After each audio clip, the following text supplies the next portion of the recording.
In this video, I want to share with you what you need to start a life coaching business, how to actually start a life coaching business. And I'm going to go straight to the point. I'm not going to beat around the bush. I'm not going to give you instances or examples. I'm just going to give you the strategies that you need and the basic things that is required for any life coaching business to be very successful. Now, you only need three things to start a life coaching business this year. You only need just these three things. If you have these three things, then everything else is just a subset of these three things, and you will be able to build from there and be able to make a success of the venture that you're starting.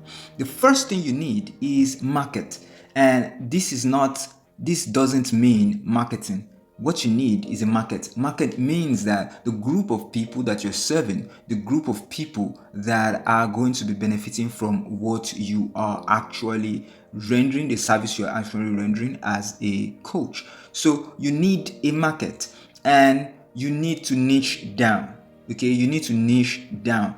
The idea that you can be a generalist and be successful as a life coach is only possible if you're a celebrity or something like that. But if for anybody who is not a celebrity, who doesn't have that kind of credibility going for them, you have to really, really niche down and pick something that you would focus on. Pick particular markets that you will focus on. Pick a group of people. Pick an audience that you would really, really zero in on and stay there and not leave, because that's where you can be able to build a very strong authority and charge something that is significant, charge high ticket. So here is how it goes. There are two ways to do this. You can either do it the try and error way, or you can use a strategy. So this is the strategy that I use and I recommend, but it still has an element of try and error in it. So you have to think about who needs your help. That's the first part. You need to think about who can pay, who is willing and able to pay. If you're going to be convincing people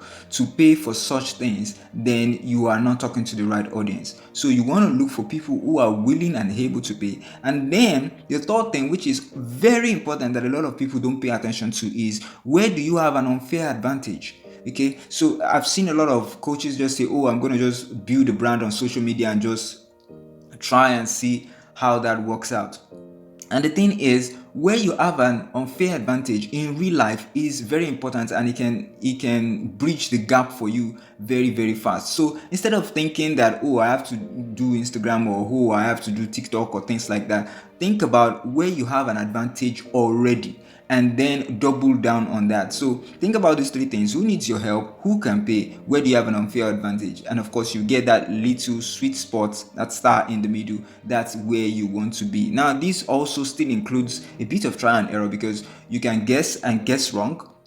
You can think people have money and to pay and they don't have money. You can believe that they have money and they are willing to pay, only for you to find out that they have the money but they are not willing to pay for such things. So people are like that, things like that exist. So don't be afraid to change your niche when you find out that, okay, this is something that I cannot, this is a hurdle, this is a barrier around this particular niche that I am. So it's not like you will pick something entirely new to start over all over again. No, but you'll pick something related that takes you out of that box, that takes you out of that limitation that you have discovered. So this is how to actually find the niche, find the market, niche down, and speak to only the people that you serve.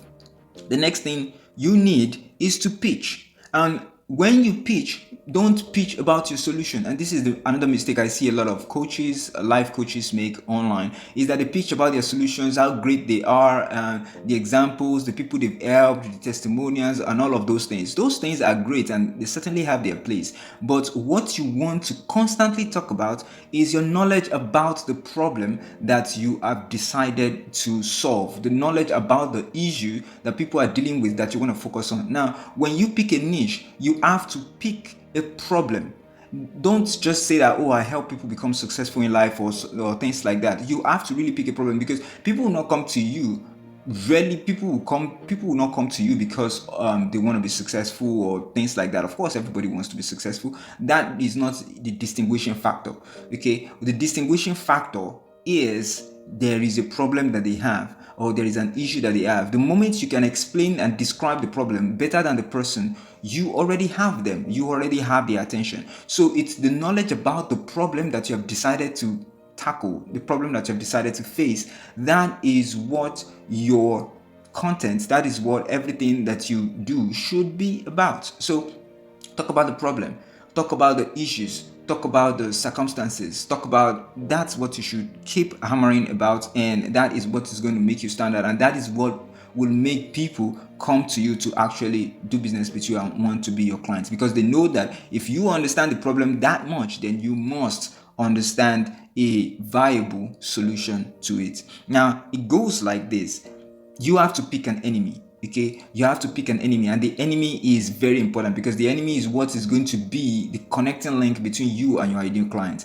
So you want to pick a very, very good enemy, very strong enemy that you know and that your ideal client also knows, and that is the enemy that you are going to be focused on with all of your content. So you want to talk a lot about the enemy, and then you can talk about the story, the transition, and how that enemy was defeated, and then you talk about the change, the outcome, and what has resulted from that. Now, because for life coaching, sometimes it is hard to be able to pinpoint, oh, this is the change, and then there are things like people can relapse, people can go back to what they left before. So you have to be conscious of some of those things and focus on the enemy.